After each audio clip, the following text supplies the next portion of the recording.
Dan menurut cerita dari orang-orang tua, bahkan dari almarhum bapak saya, orang tua situlah, dahulu itu lapangan itu sering diketemukan mayat-mayat. Yang ngadepin ke tembok tuh gue bertiga, ngadep ke tembok itu tanpa saya juga nggak ngeh ya, maksudnya begitu nongol tambah gede itu. Abang tahu tampi yang buat beras, buat tampah buat beras, itu muka segede itu lah.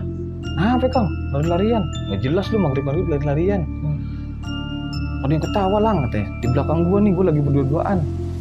Lu denger kan? Iya gua dengar katanya. Begitu gua nengok itu di pohon lang lagi nangkring. Assalamualaikum warahmatullahi wabarakatuh. Kembali lagi di channel Lautan Mistis bersama gua Rizko. Nah, seperti biasa kita udah kedatangan satu narasumber nih yang mau cerita di Lautan Mistis kali ini. Nah, gak usah lama-lama lagi, langsung kita sapa dulu nih narasumber kita. Udah ada Bang Gilang. Halo Bang Gilang. Assalamualaikum. Waalaikumsalam. Gimana kabarnya Bang? Ya, sedikit batuk pilek. Oke, lagi musim sih. Iya. Jadi mau cerita apa nih Bang? Mau cerita di daerah saya, di daerah Jatinegara. Oh, cerita pengalaman di daerah Jatinegara. Oke. Nah, sebelum masuk ke cerita, gue mau ngingetin ke kalian, bagi kalian yang belum subscribe, yuk langsung bantu kita dengan cara subscribe, like, komen, dan share video ini. Dan juga bagi kalian yang mau jadi narasumber di Lautan Mistis, caranya gampang banget. Langsung aja kirim voice note kalian ke DM Instagram lautan.mistis. Nanti tim kita ada yang hubungin kalian. Oke, gak usah lama-lama lagi, langsung kita simak ceritanya.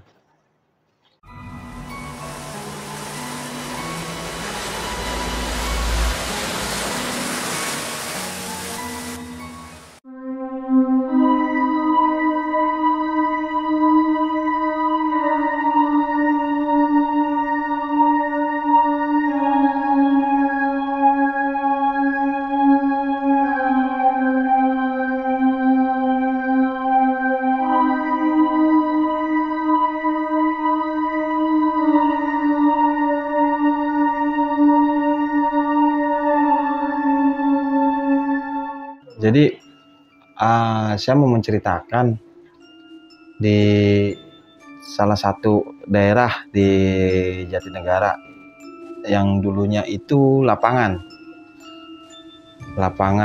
dan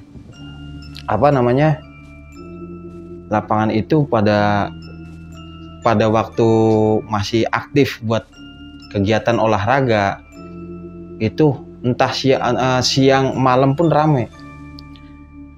Dan menurut cerita dari orang-orang tua, bahkan dari almarhum bapak saya, orang tua situlah, dahulu itu lapangan itu sering diketemukan mayat-mayat. Mayat. Ada ya, mungkin waktu era 80-an sering ada mayat katanya di situ, di lapangan itu. Mayat. Dan pas eranya gue itu udah jadi lapangan. Dan backgroundnya itu tentang lapangan itu sering diketemukan mayat. Nah, pas waktu saya eranya gue kesini itu rame. Siang, sore, malam, bahkan malam pun rame, dibuat nongkrong anak-anak ya kan. Nah, pas eranya waktu sering main bola di situ, itu banyak kejadian-kejadian gaib. Gimana? Kejadian gaibnya itu salah satunya yang saya jelas-jelas saya ngeliat sendiri. Setiap azan zuhur, setiap jam 12 siang yang saya lihat itu, di tengah-tengah lapangan itu ada ular. Mungkin segede paha orang dewasa lah. Itu setiap zuhur pasti ada di situ tengah-tengah. Setiap zuhur? Kan di lapangan bola itu kan tengah-tengah lapangan tuh, bener. Nah itu di garis itu pasti ada. Setiap hari itu? Iya. Terlebih kalau Jumat, kalau malam Jumat, atau Jumat Kliwon gitu sering. Dan sering nongol. Cuma kata si penjaga pengurus lapangan itu bilang jangan diapa-apain, dia yang jaga sini katanya. Nah, pernah suatu ketika nih, ini lapangan ini saya buat nongkrong malamnya kan. Saya buat nongkrong. Malamnya itu saya nongkrong di bawah gawang. Di bawah, pas di gawang aja lah, di gawang. Dan tembok. Itu jarak dari gawang ke tembok sekitar 7-9 meteran. Jarak dari gawang ke tembok itu sekitar 7-9 meter. Saya nongkrong di gawang kan. Ya ngobrol biasa, pada saat itu masih suka lah minum-minuman di situ kan. Nah, yang saya lihat ini pertama awalnya teman saya yang lihat ada orang nih ngintip-ngintip dari tembok katanya. Nengok, siapa nih? Siapa? Nggak tahu tuh siapa tuh. Nah, begitu saya yang lihat, yang persis ngadepin berhadap-hadapan ke tembok itu saya nih. Gua nih berdua nih, gue bertiga yang ngadepin ke tembok. Kan kita nongkrong nih muter lingkaran tuh. Cuma yang ngadepin ke tembok tuh gue bertiga. Sama temen gue almarhum satu, yang satunya masih hidup alhamdulillah. Ngadep ke tembok itu tanpa saya juga nggak ngeh ya, maksudnya begitu nongol tambah gede itu abang tahu tampi yang buat beras, buat tampah, buat beras. Itu muka segede itu. Muka Gede banget berarti. Yang tadinya anak kecil, kata temen gue bilang anak kecil, rambutnya panjang. Nah, begitu saya fokus ngeliat kok tambah gede, itu yang lain pada bubar, pada lari. Nah, itu muka. Begitu saya ngeliat, awalnya mana anak kecil yang saya lihat itu awalnya anak kecil. Dengan nongol, tiba-tiba ngislap, nongol lagi, ngislap. Nah, makin lama itu muka tuh, jadi awalnya tuh mata dulu tuh, mata. Tiba-tiba pas tambah naik, kok muka gede banget, saya bilang. Itu bubar tuh, lari tuh semua. Bubar lari. Yang tersisa ini cuma 4 orang, termasuk gua tuh. Semua kan sekitar ada 15 orang lebih. Yang tersisa di situ cuma sekitar 4 orang tuh. Yang saya ingat gua tuh 4 orang. Dengan sosokan gua, nah namanya orang lagi mabok lah katakanlah begitu, karena minuman keras kan. Nah, mau gue samperin. Setelah gue samperin, gue naik ke tembok, itu nggak ada apa-apa. Iya. Itu mukanya muka apa? Muka aja bang. Muka biasa. Muka apa sih? Jadi kayak pipinya ini, pipi kayak nenek-nenek aja sih, gimana? Pipinya kulitnya jatuh, berkerut begitu dengan keadaan terang bulan. Dengan keadaan terang bulan, kita tengah-tengah lapangan kan. Jadi jelas. Gede. Itu. Jadi yang saya tahu ini dia sampai pokoknya muka nih, hidung, muka sampai ke dagu sini nih kelihatan semua. Cuma yang bikin anehnya ini kulit ini jatuh ke bawah. Kayak nenek-nenek aja sih, keriput begitu. Cuma nih si alis ini naik ke atas. Alis naik ke atas. Jadi pada ngeliat langsung kabur tuh. Langsung kabur dengan yang bikin seremnya itu hidungnya nggak pada umumnya manusia. Dan itu udah benar-benar nggak umum karena muka segede gitu kan. Lari lah. Nah, gue lari, begitu pas besoknya gue cerita. Karena pada saat itu gue dipercaya buat ngebantu ngurusin lapangan. Gue ceritalah sama almarhum. Ya, di sini saya nggak bisa nyebutin namanya, yang jelas dia udah almarhum. Pengurus lapangan itu kan.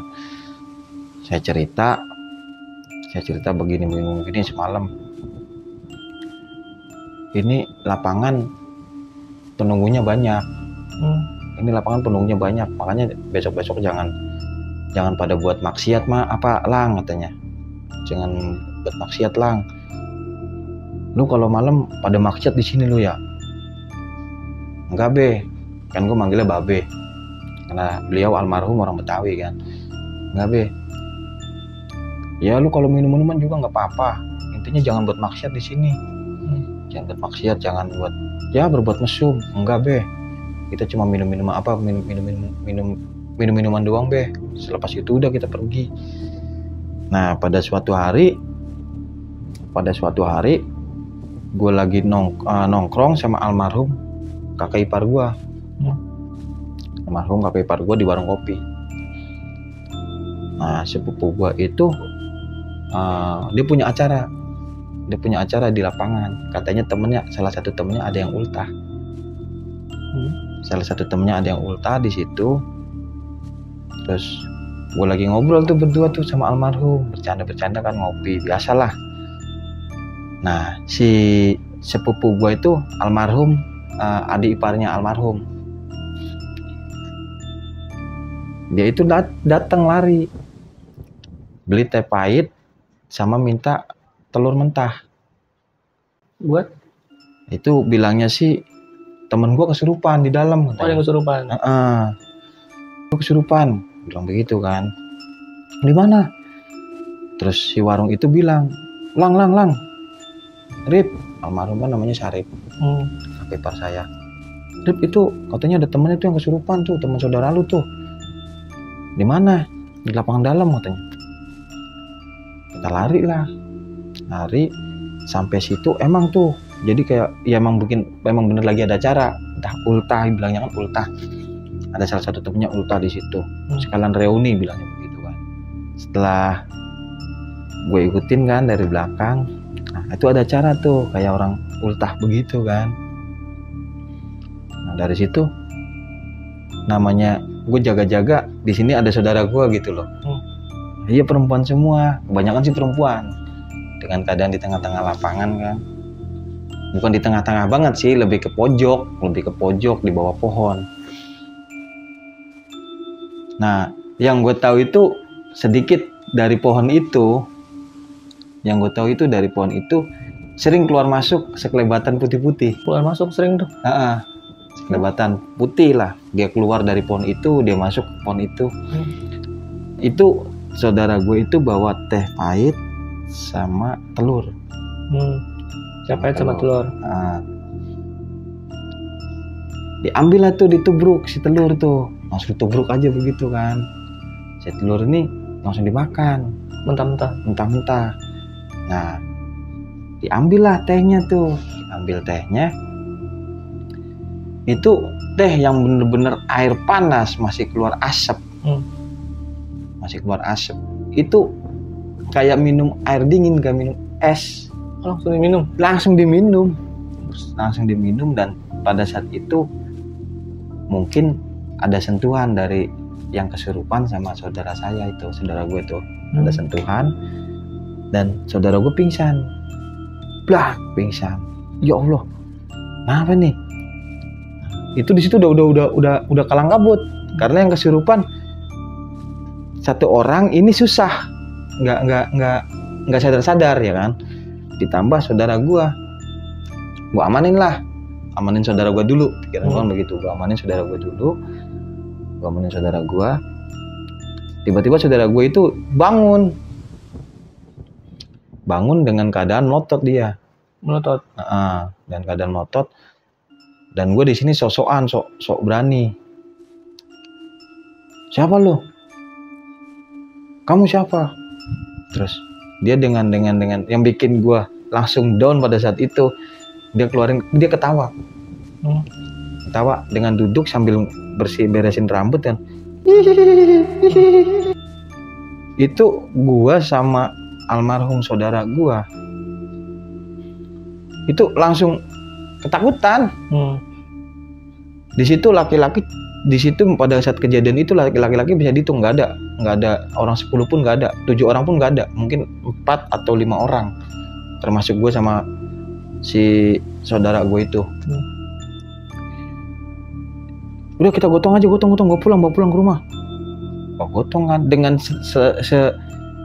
sekitar 500 sampai 700 meter dari lokasi kejadian ke rumah gue gotong berdua itu. Gue megang kakinya, almarhum saudara gue megang tangannya. Pada saat gue gotong itu sambil ketawa, ngikik begitu. Jadi almarhum saudara gue orangnya takutan dan gue orangnya parno juga, takutan juga. Jadi digotong itu kalau ketawa kita lemparin gitu, jatuhin. Ntar kalau diem baru kita ambil lagi. Ntar kalau ketawa kita jatuhin lagi. Nah, singkat cerita sampailah di rumah. Pas sampai di rumah, gue manggil salah satu RT yang kebetulan menurut orang-orang sekitar bisa lah buat nanganin orang-orang kesurupan. Datanglah RT sama temennya. Pada saat itu datang RT sama temennya. Nah, kenapa ini? Ini saudara Pak RT kesurupan katanya. Bahkan temennya tuh di lapangan masih ada yang kesurupan. Ya udah gampang teman-temannya, ini fokusin saudara lu aja dulu. Nah, singkat cerita itu ceritanya sadar tuh, nangis ya kan, nangis. Tapi sebelum sadarnya itu dia cerita begini. Dia penunggu pohon itu merasa terganggu dengan kehadiran orang-orang sekitar yang bikin acara, katanya nggak permisi. Di situ pun dia ada acara.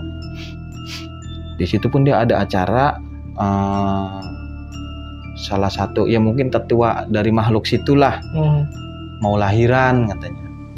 Akhirnya dibikin si kuntilanak ini marah sama si orang-orang yang bikin acara di situ. Merasa terganggu, akhirnya dikasih pelajaran lah sama si kuntilanak ini. Mau numpang lahiran di raganya si temen-temennya saudara gua. Oh, numpang lahiran pada saat itu. Nah, si saudara gue itu sebelum sadar cerita begitu kan, ditanyain komunikasi sama RT nih. Merasa terganggu dengan kehadiran mereka, dia bilang begitu. Akhirnya numpang lahiran di situ. Ya udah, sekarang saya minta kamu keluar. Kasihan ini katanya. Kalau kamu mau nggak suka, jangan begini caranya. Sebenarnya saya nggak sukanya sama kelakuan mereka. Yang ada yang peluk-pelukan, ada yang cium-ciuman, terus ada yang teriak-teriak katanya. Ya udah, saya minta kamu keluar. Saya minta sekarang kamu keluar. Dia nggak mau keluar. Dia nggak mau keluar pada saat itu, dia nggak mau keluar. Si kuntilanak ini kan. Akhirnya dia minta ada syaratnya. Saya minta syaratnya, minta kopi pahit pada saat itu. Kopi pahit sama rokoknya orang tua lah, entah itu apalah rokoknya kan. Saya nggak bisa sebutin mereknya kan. Rokok. Kata si RT-nya, kalau saya nurutin kamu, saya kebawa sama perintah kamu. Saya nggak mau. Sekarang kamu mau keluar apa mau gimana? Akhirnya singkat cerita keluar. Nah, itu temennya si saudara saya itu datang ke rumah. Bang, ngomong sama gua nih, karena di situ kan gua sama saudara gua tuh yang gotong tuh kan. Bang, minta tolong bang, itu malah banyak bang yang kesurupan katanya. Ya Allah, banyak yang kesurupan. Iya. Nah, keadaan saudara gue yang kesurupan itu udah sadar, lemas katanya. Lemas kok gue ada di sini, ada di rumah katanya. Bukannya gue tadi di lapangan. Udah lo tidur aja lo. Tolong bang, itu yang kesurupan banyak bang. Akhirnya si RT sama temennya berikut gue dan almarhum saudara gue lari lah ke lokasi kejadian kan. Lapangan. Di kejadian itu dengan keadaan yang pertama dia kesurupan itu masih kesurupan. Oh, lama tuh nggak masih kesurupan. Sadar. Lama. Dan gue ke situ ada itu 3 orang kesurupan bang. 3 orang kesurupan. Yang pertama yang paling awal tuh kesurupan itu belum sembuh sama sekali. Itu belum sadar sama sekali. Kira-kira berapa menit apa jam? Setengah jam lebih tuh, hampir 1 jam kurang lebih. Dan keadaan di situ pada saat itu lapangan yang tadinya ramai mendadak sepi kan, mendadak sepi. Karena itu udah menjelang kan di lapangan itu kalau udah jam 9 ke atas itu biasanya udah pada bubar. Nah, itu kejadian sampai jam 10 pada saat itu. Orang teriak-teriak itu yang kesurupan pada teriak-teriak. Terus udah kita tolongin yang semampunya kita aja dulu. Itu yang gue lihat di depan gue itu bener-bener orang, jadi kayak orang lahiran gimana sih bang? Perempuan kalau mau lahiran, ya kan dia ngeden, dia ngeden, terus kalau udah ngeden sekuat tenaga, terus tiba-tiba dia tangannya begini, terus dia ketawa, ntar jatuh nih pingsan nih, ganti lagi. Nah dengan keadaan tuh ganti lagi tuh kesurupanya tuh, tapi dengan posisi yang sama. Posisinya sama kayak orang lahiran. Nah jadi kan si Pak RT itu langsung ingat, wah iya berarti nih kuntilanak lagi lahiran. Akhirnya di situ berkomunikasi lah dengan disediain mediator. Serupan tuh mediator. Serupan mediator, dia cerita begini bahwa di sini mau ada acara dari Kulon datang ke sini, jauh-jauh dari Kulon datang ke sini, kita mau ada acara. Ternyata di sini kita terganggu sama mereka. Nah, berarti omongannya sama nih sama saudara gua kan yang kesurupan udah disembuhin tuh.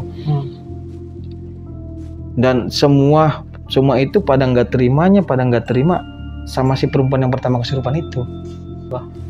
Karena dia bahasa apa gimana sih ya, nggak punya tata krama, nggak punya sopan santun katanya si perempuan yang pertama kesurupan ini. Makanya yang paling lama sembuhnya dia doang. Sekitar 1 jaman itu. Lebih bisa jadi. Susah tuh bang, disembuhin masuk lagi. Yang lain udah sembuh. Bahkan udah dijemput, udah pulang. Nah di situ tersisa tinggal sekitar 4-7 orang. Berikut yang laki itu gua sama almarhum sama temennya 3 orang kalau nggak salah ya. Sisanya perempuan semua. Itu kata orang yang bisa ngobatin tuh Pak RT-nya bilang, udahlah, yang penting gua udah beresin yang ini. Coba ini gua susah banget nih yang ini nih. Dia penunggu sini nggak suka nih sama si anak ini. Nah tiba-tiba tanpa itu jelas banget bang, tanpa gue lagi di situ lagi ngobrol, gini aja kita bawa ke ustadz atau habaib, barangkali bisa nyembuhin dia. Itu dengar pertama angin ini kenceng banget nih. Cuma gue berpikirnya begini, namanya tengah-tengah lapangan kan angin biasa itu kan terbuka ya. Itu angin kenceng, wush. Enak banget angin. Gue ngomong begitu, enak banget nih angin nih. Nah tiba-tiba pertama itu ada suara begini. Itu jelas banget di pohon. Jadi sama orang yang kesurupan itu, pohon itu sama tempat kejadian berapa meter nggak jauh. Jadi tuh pohon kenapa orang pada nongkrongnya di situ? Itu pohon rindang kalau siang. Jadi bisa buat ngadem lah. Itu begitu. Nah selang berapa menit, nggak sampai 2 menit lah, itu gue baru tersadar bahwa itu suara siapa itu. Pas suara kedua, perempuan ketawa. Ya kalau di film-film suara kuntilanak kayak gitu kan ya. Ya seperti itu, cuma bedanya burung dulu. Burung. Oh gimana? Kik begitu. Nah begitu burung itu berhenti baru suara perempuan ketawa. Wah, gue bilang apaan tuh? Udah kata Pak RT-nya tuh, udah gini aja. Yang ini kan posisi masih kesurupan. Yang pertama itu masih kesurupan dan keadaan masih kesurupan. Segitu banyaknya orang itu tinggal 7 orang. Seingat gue tinggal 7 orang. Udah nih bawa aja nih, bawa ke atas ke ustadz kayak kemana kayak. Pada intinya nih, dia ini penunggu sini tuh nggak suka sama kelakuannya dia, nggak punya sopan santun, katanya teriak-teriak terus, udah gitu joget-joget, katanya ini nggak suka sama dia. Akhirnya, yaudah terus gimana nih, Pak RT? Yaudah bawa aja. Dibawa. Begitu dibawa selang berapa meter? Ya 5 meter juga nggak ada, bang. 5 meter juga nggak ada itu. Yang satu temunya ngeletak lagi. Oh, nambah lagi yang kesurupan. Jadi di situ saya seumur umur baru ngeliat kesurupan masal ya, kesurupan masal baru kali itu saya ngeliat. Kesurupan, cuma yang terakhir ini temennya kesurupannya itu bilangnya apa, marah-marah. Marah. Marah gimana? Marah, ini buat pelajaran kalian. Jangan sekali-kali lagi. Intinya kalian hargai penunggu sini. Sekalian jangan semena-mena. Dia marah-marah dengan suara yang kayak kelaki-lakian, yang kesurupan perempuan, suaranya kayak kelaki-lakian, kayak ada wibawanya gitu. Suaranya. Ini buat pelajaran kalian manusia. Tolong hargai kehidupan di samping kalian. Kita nggak suka kalau ada manusia model begini. Terus itu dengan suara yang berwibawa, komunikasi kan sama Pak RT, nggak bakal terulang lagi, nggak bakal terjadi lagi. Nah, saya di sini cuma ngasih pesan doang katanya. Selama ini kita di sini nggak pernah iseng, nggak pernah usil, tapi manusia selalu usil katanya. Terus jangan salahin manusia di sini. Manusia nggak tahu ada kehidupan. Situ tahu ada manusia nggak tahu ada situ. Begitu kan? Nah, intinya pada intinya jangan salahin manusia. Ya udah tuh sadar. Cuma si perempuan ini nih yang pertama kesurupan belum sadar masih.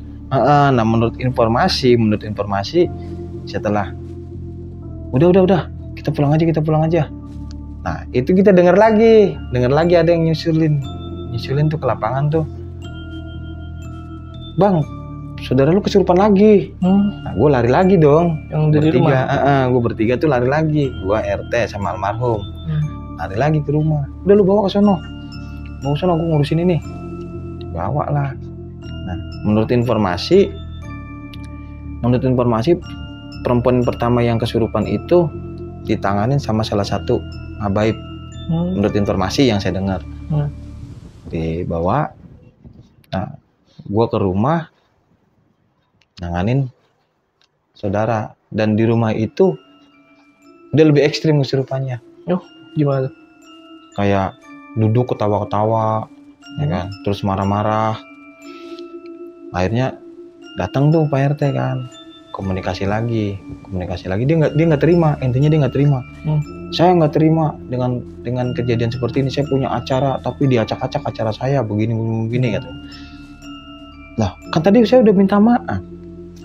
Jangan menyalahkan manusia, karena manusia nggak tahu. Belum tentu kita semua manusia ngelihat ada kehidupan di situ. Terus dia ngamuk itu. Yang saya tahu, yang saya lihat itu Pak RT sama temennya itu kayak orang berantem di situ. Kayak orang berantem gimana sih? Jungkir balik kayak orang berantem aja. Kayak berantem sama yang kesurupan itu. Iya, cuma yang kesurupannya diem aja duduk. Yang kesurupannya duduk diem aja. Jadi situ kayak berantem, gedubuk, guling-guling kayak orang berantem aja. Bahkan kalau nggak salah sekitar 20 sampai 30 menit baru sembuh. Setengah jaman. Si saudara. Saudara baru sembuh. Nah, terus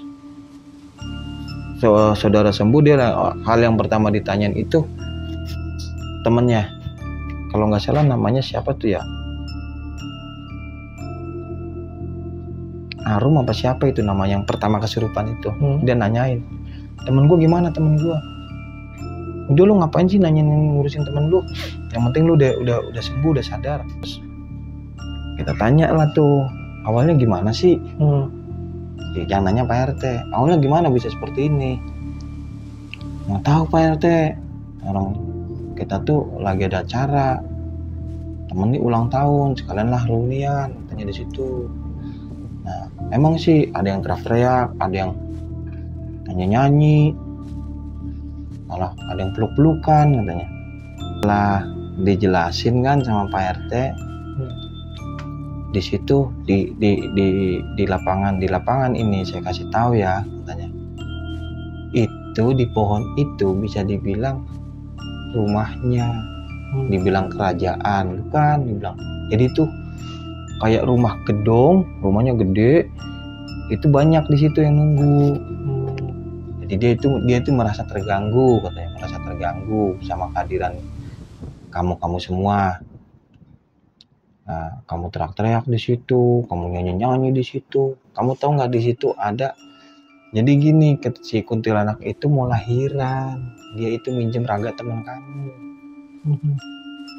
Dia itu minjem raga teman kamu, dan teman kamu yang lain itu bukan si Arum doang yang kesurupan, yang lain juga kesurupan semua, termasuk kamu. Katanya. Pertama si Arum, kedua kamu. Setelah kamu sadar baru yang lain tuh kesurupan. Keluar masuk. Yang ini sembuh, yang ini kesurupan, yang ini sembuh, yang ini kesurupan. Kayak gitu terus. Dan kesurupannya dengan posisinya sama semua. Coba ya? Coba Lang. Yang lu tahu Lang gimana Lang? Iya ketawa. Pak RT ketawa gimana? Ya ketawa kayak kuntilanak aja kayak hihihi. Terus ya kayak orang lahiran gimana sih Pak RT? Dia megang-megang perut kan. Dia duduknya begini kayak orang lahiran persis Pak RT. Tuh, saudara lu tuh. Saksinya tuh. Terus ini biar lu tahu ya, besok-besok jangan pada di situ. Di situ itu, yang di pohon itu, kalau mau dibilang, misalkan bangsanya manusia ini, kayak kita orang bangsa manusia, itu orangnya galak. Itu orangnya galak. Itu penghuni yang galak di situ. Iya. Jadi bisa dibilang itu di situ udah beranak pinak. Udah beranak pinak dengan keadaan, ya udah beranak pinak lah di situ. Dan pernah satu kejadian gue nih nongkrong sehabis main bola, nongkrong di lapangan dengan sehabis maghrib kan, kalau tengah lapangan masih kelihatan lah orang lari-lari, orang jalan juga kelihatan. Itu gue ngeliat dari kejauhan, gue nongkrong di garis kornel itu, di garis kornel gue nongkrong. Itu dari tengah-tengah lapangan lari anak kecil, ya sekitar 5-7 tahunan lah, lari. Begitu pas deket, kok jadi gede, jadi tinggi. Tapi dia lari tuh telanjang dada kayak pakai sempak, sempak doang. Begitu jadi gede, itu badan langsung berbulu semua. Jadi gua langsung berandai-andai, apa ini yang dinamain Gondorua atau apa? Lari jatuh bangun kebirit-birit. Setelah melihat yang berubah itu. Iya. Nah, terus ada lagi ceritanya kan kalau sore itu kan di lapangan, namanya lapangan kan, Bang. Ada yang dagang es. Nah, itu ada tukang es. 2 nih, tukang es kacang hijau sama es cincau. Itu dia biasa mangkal di bawah pohon. Tapi bukan pohon yang ini yang tadi kesurupan itu, bukan. Beda lagi karena pohon yang paling gede emang pohon itu. Cuma pohon yang kecil tapi rindang pas di tengah-tengah, di samping. Nah, itu pohon itu emang pada buat orang dagang pada nongkrong di situ kan. Nah, ceritanya si tukang es cincau atau tukang es kelapa hijau, kacang hijau itu dia lagi ngobrol berdua kan, ya mungkin bicara keuntungan lah, tapi enggak nih. Gue masuk ke situ, posisi mau maghrib kalau nggak salah, habis main bola kalau nggak salah ya, seingat gue tuh. Gue ke situ, Kang, masih ada nggak Kang? Ada es cincau katanya. Cincau. Gue makan tuh, gue jajan es cincau.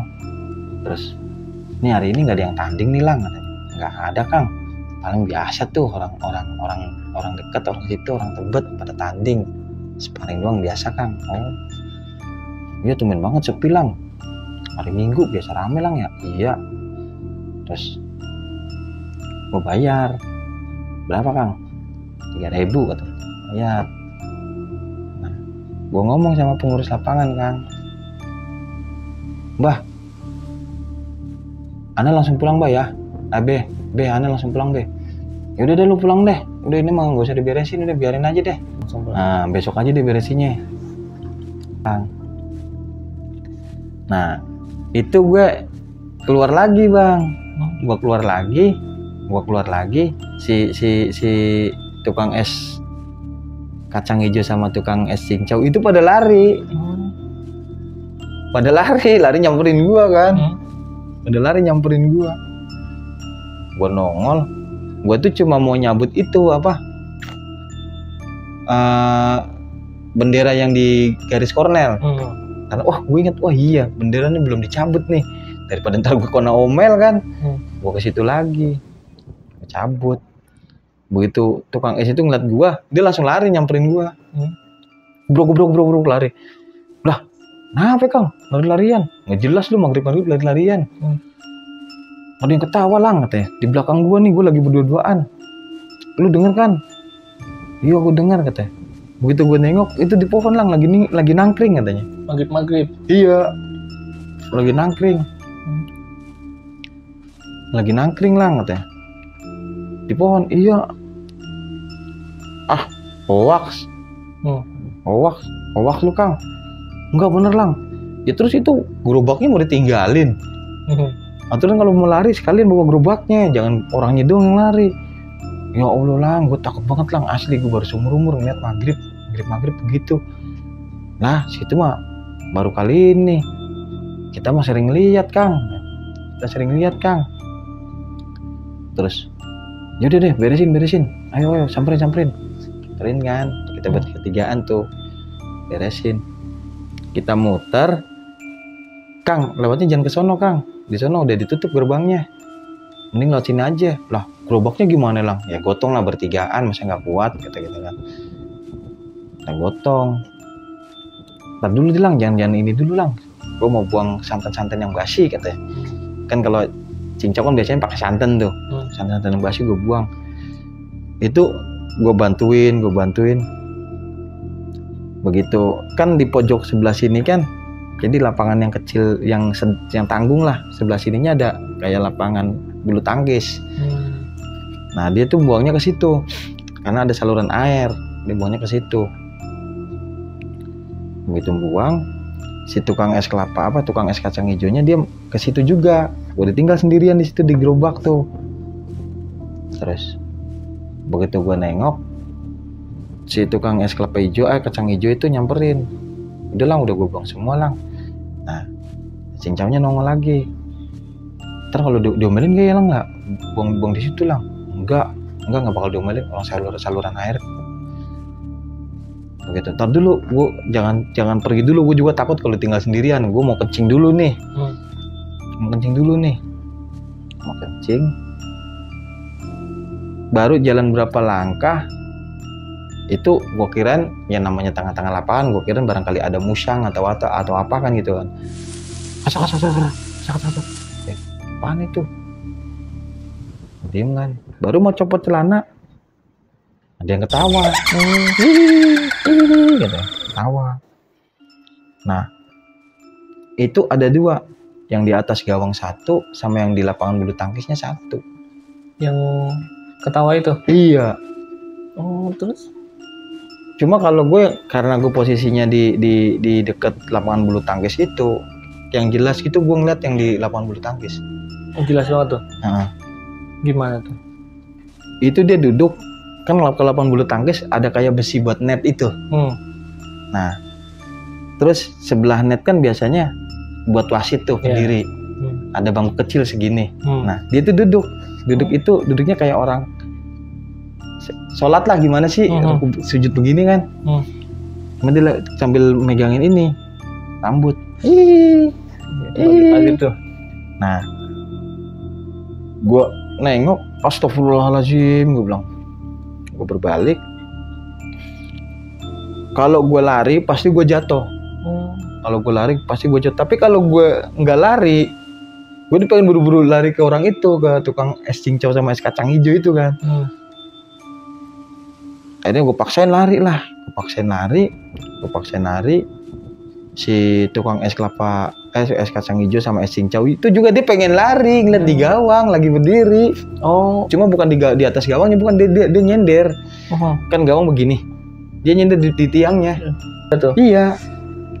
Berarti ada 2 penampakan dong, satu di net bulu tangkis sama di gawang tuh. Nah, gue lari ke situ, dia itu ayo cepetan pulang. Apaan sih? Oh, cepetan pulang. Gotong lah, kita berdua gotong, gerobak, pada pulang. Dan gue nggak mau cerita, dan si tukang es itu juga dua-duanya nggak mau cerita ke gue. Yang penting gue bisa keluar dari situ. Pergi dulu gitu. Nah, begitu sorenya kita main bola, tiba-tiba si tukang es kacang hijau nawarin, "Lang, lu mau nggak, Lang?" katanya. "Utang nih." "Udah, ambil sebebasnya lu," katanya. "Sebebasnya lu. Bentar aja, Kang." "Lu nggak main, Lang?" "Agak. Capek, Kang. Semalam habis lari-larian." Gue bilang begitu kan. "Semalam habis lari-larian." Terus, "Tidak, lu mau dibikinin nggak nih?" "Boleh deh, Kang. Udah bikin sendiri aja dulu biar kenyang deh lu." Gue bikin sendiri tuh. Nah, si tukang es kacang hijau tuh cerita, "Lu kenapa tadi dari lapangan bulu tangkis lari?" "Itu, Kang, di bangku yang kecil tuh, Kang, yang di pas bawah net tuh. Tahu nggak, Kang?" "Oh, yang pas di bawah lampu," katanya. "Iya, tiang. Iya. Itu jelas banget, Kang. Orang di atasnya lampu, di bawahnya, Kang. Lagi duduk sambil ketawa-ketawa, Kang." Terus itu? Nah, gue lari ke situ, Kang. Nah, situ ngapain tuh pada datang? "Aduh, cepetan pulang." Itu, Mat. Apa itu, Lang, katanya. "Itu, Mas Gilang, itu di tiang itu lagi nyender," katanya. "Lagi nyender." Ya begitu, nyender, duduk nyender begini aja di tiang. Itu kan jelas banget. Katanya, "Jelas banget itu berapa meter sih?" katanya. "Nggak sampai puluhan meter, orang jelas banget itu putih." Sambil ketawa-ketawa. Terus, "Nih tukang cincok mana nih, nggak dagang apa dia?" "Nggak tahu, biasanya kan jam segini udah nongol ya, Lang." "Iya." Terus udah tuh. Nah, begitu pas maghrib si tukang es kacang hijau tuh pulang. "Udah, gue pulang daripada ntar gue kejebak di sini," katanya. Pulang dia. Nah, tinggal gue itu waktu itu dapat tugas buat bikin garis. Gue bikin garis kan. Gue tuh berempat sama teman gue. Gue dikasih upah 250.000. "Nih, Lang, nanti lu beresin garis nih, garis yang di bawah aja, jangan yang di atas," katanya. "Yang di bawah aja, Be." "Iya, nih, lu nyari orang kek buat bantuin lu, tuh 250 tuh dari Babe," katanya. "Ntar kalau lu pengen ngopi apa pengen ngerokok, minta aja tuh sama warung di atas, bilang suruh Babe." "Yaudah, Be, bagi rokoknya aja, Be." "Yaudah, sono Gi, sama air." Yaudah. Si Babe itu pulang, gue ngambil rokok 2 bungkus sama air kan, air mineral, bawa ke situ. Ajak teman-teman gue masang bikin garis. Jadi kan ya tau sendiri lah, kalau lapangan bola kan garisnya muter kan, kotak sama garis kotak penalti, garis tengah-tengah, garis kornel, mau bikin semua itu. Nah, pas garis gawang yang paling pojok tuh, sebelah sananya kan pojoknya sawah. Gue bilang, "Udah, garis bikin kotak penalti sini dulu, nanti itu biar terakhiran." Begitu terakhir ke situ, temen gue rebahan, "Capek, Lang," katanya. "Capek, Lang." "Ya udah, lu rebahan aja dulu. Udah, timbang kotak penalti doang." Ya, kotak penalti, gue narik benang, gue taburin lah si itu kaporit. Taburin kapur. Itu 2 orang tuh rebahan, gue berdua kan yang ngerjain.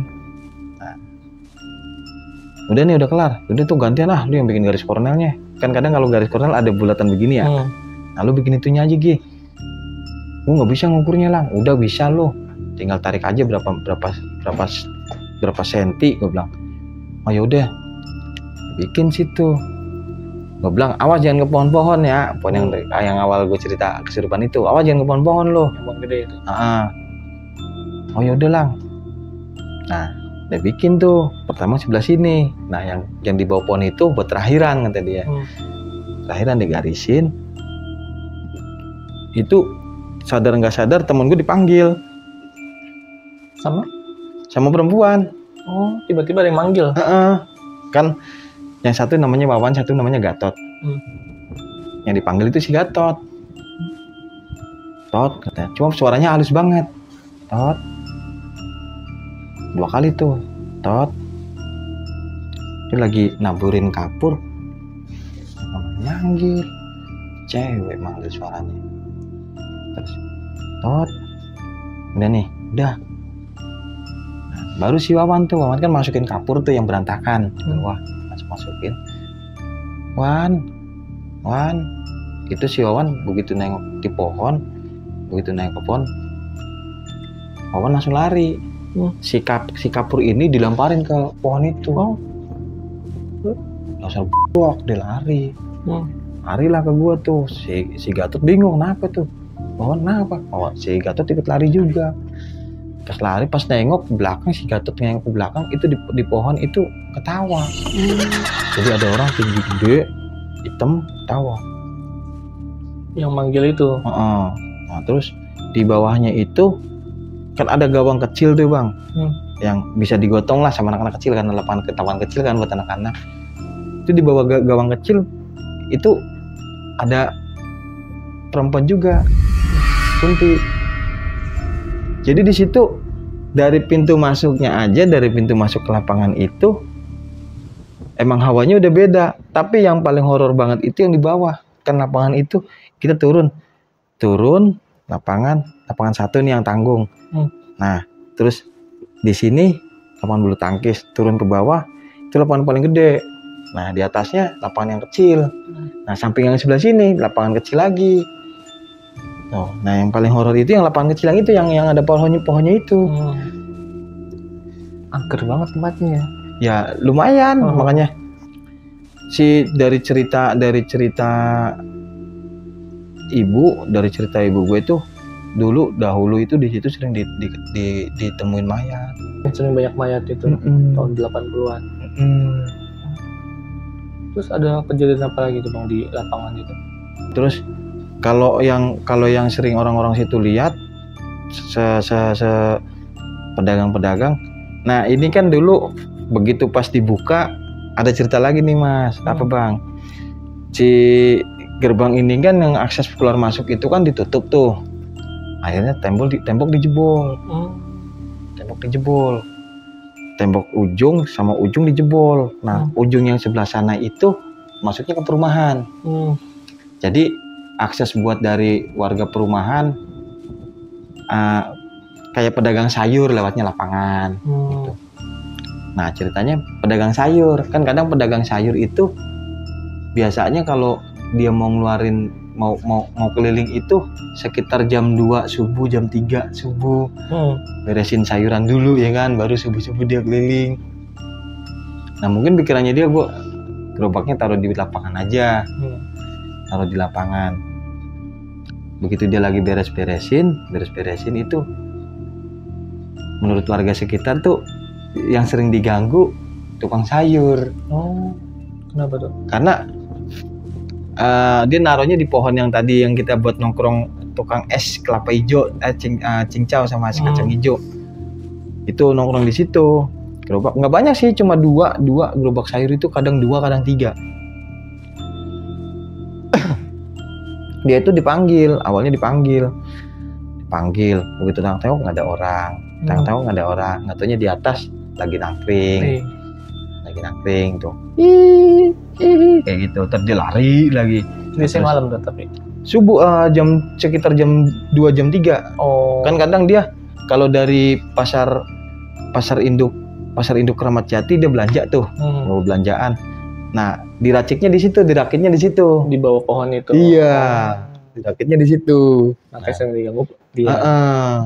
Kan kadang kan kalau pasar induk Kramat Jati kan lebih murah belanja malam gitu kan. Nah, belanja sering diganggu. Nah, udah gitu kalaupun dia pergi, misalkan dia mau keliling nih, gue mau keliling, itu nanti ada yang manggil. Dari pohon itu juga? Iya. Tiap baru mau berangkat keliling?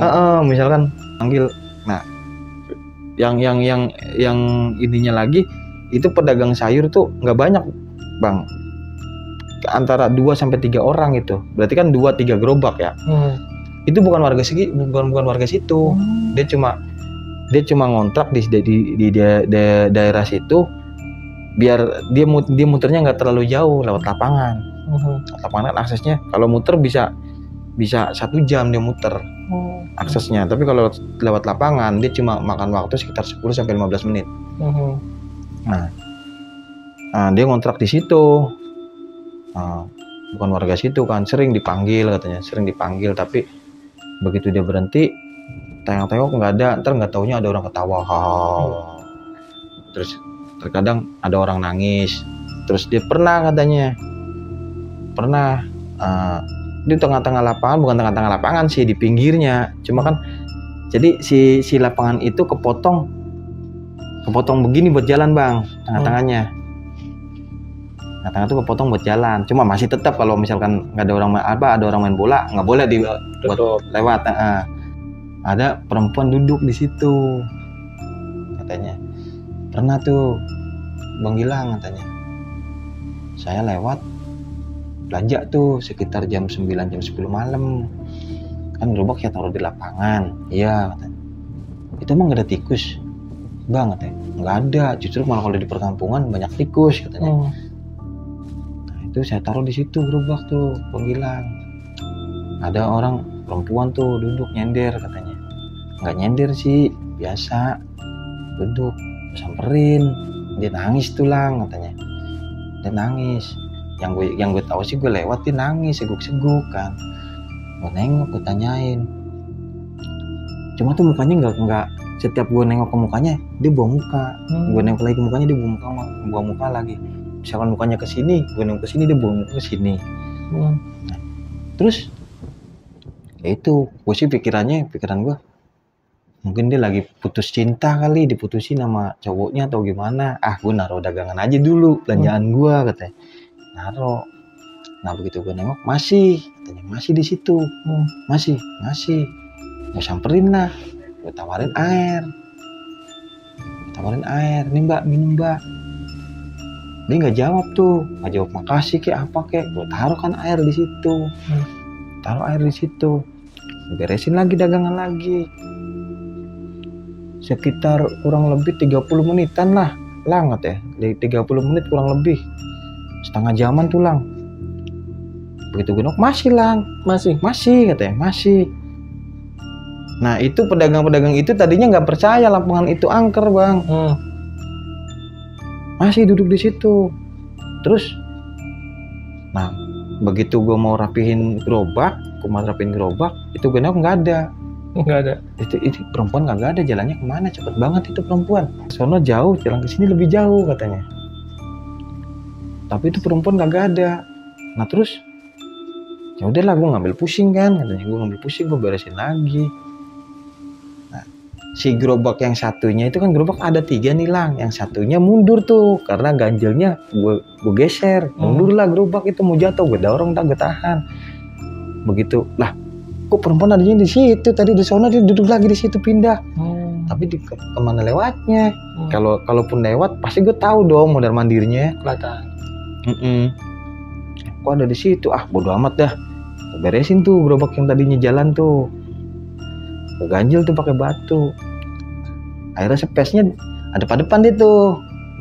Cuma dia buang muka mulu. Terus ngeluarin apa? Kan kalau tukang sayur biasanya belanja itu ada ikan.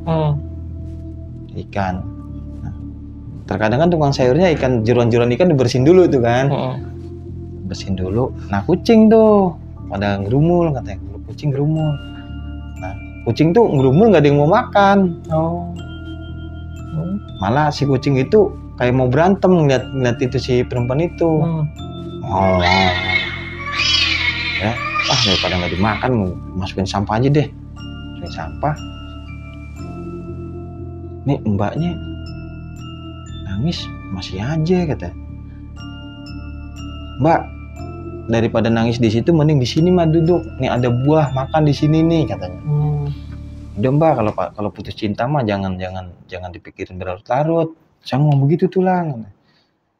Tapi nggak direspon tuh, masih diem aja tuh. Nah begitu pas gua ngambilin box gua pasang di gerobak, itu perempuan udah nggak ada tuh lang. Hilang. Nggak ada, iya. Nah tahu-taunya adanya di mana lang? Kan di atas pohon itu kan jadi tanah begini naik kayak tanjakan. Itu ada sumur tua. Ada sumur tua yang kerekan gitu. Cuma sumurnya udah mati. Udah nggak ada air. Udah mati. Udah mati, udah nggak ada air. Itu ada duduk di situ nangkring. Si perempuannya dengan posisi si kayak perempuan yang tadi. Cuma begitulah perempuan ada di situ. Si perempuan itu pakaiannya sama sama yang tadi duduk di lapangan lang. Begitu gue lihat di sumur itu, sumur yang biasa lu pada buat ngambil air dulu tuh lang. Iya. Nah itu dia ketawa lang. Ketawa, gue langsung lari lang, dagangan gue tinggal katanya. Dia lari tuh, si tukang sayur itu lari. Ternyata pas dia lari kan di tembok yang dijebol itu buat akses jalan masuk kan, itu si perempuannya tuh ada di atas temboknya, ketawa lagi, muncul di tempat yang beda-beda ya. Iya. Wah, dia paksa lari. Nah mulai pas kejadian itu jadi si tukang sayur itu nggak berani naruh gerobak di tengah lapangan lagi. Kapok. Akhirnya mending kita di situ aja, di namanya di perkampungan. Terus jadi yang biasanya dia jam 2 jam 3 keliling, jadi kelilingnya tuh pas habis azan subuh dia keliling. Karena di daerah gue tuh bang bisa dibilang nggak ada sepinya, jam 1 jam 2 aja itu rame. Nah nanti justru malah sepi-sepinya itu pas azan subuh. Azan subuh sepi, nanti selepas orang sholat subuh rame lagi. Akhirnya si tukang sayur itu udah, gue mending gue muternya habis sholat subuh lah. Akhirnya jadi pas sholat subuh itu buat lalu lalang orang jadi rame. Nah seperti itu bang. Oke. Jadi cerita tadi tentang kesurupan di lapangan. Ini tentang di satu lokasi yang sama ya berarti ya, kayak misalkan kesurupan massal. Iya. Terus juga maghrib tukang cincau sama kacang hijau. Terus juga sama yang tukang sayur. Iya. Oke. Nah bang, kan tadi ada kesurupan tuh sampai lama juga tuh. Nah gimana kita tanya dari sudut pandang Om Puji nih. Nah kita sambut Om Puji dulu. Oke, di sini udah ada Om Puji. Tadi kan Bang Gilang kan udah cerita nih tentang di satu lokasi di lapangan ada yang kesurupan, ada yang gangguan kayak ngelihat wanita berkali-kali gitu ya. Tadi kan udah dengar juga nih Om Puji nih cerita dari Bang Gilang. Menurut Om Puji ini gimana nih? Gimana solusinya maksudnya? Apalagi kan tadi kan ada yang kesurupan massal tuh. Tips untuk menyembuhkan atau menyadarkan orang kesurupan tuh gimana? Oh gitu, baik, jawab.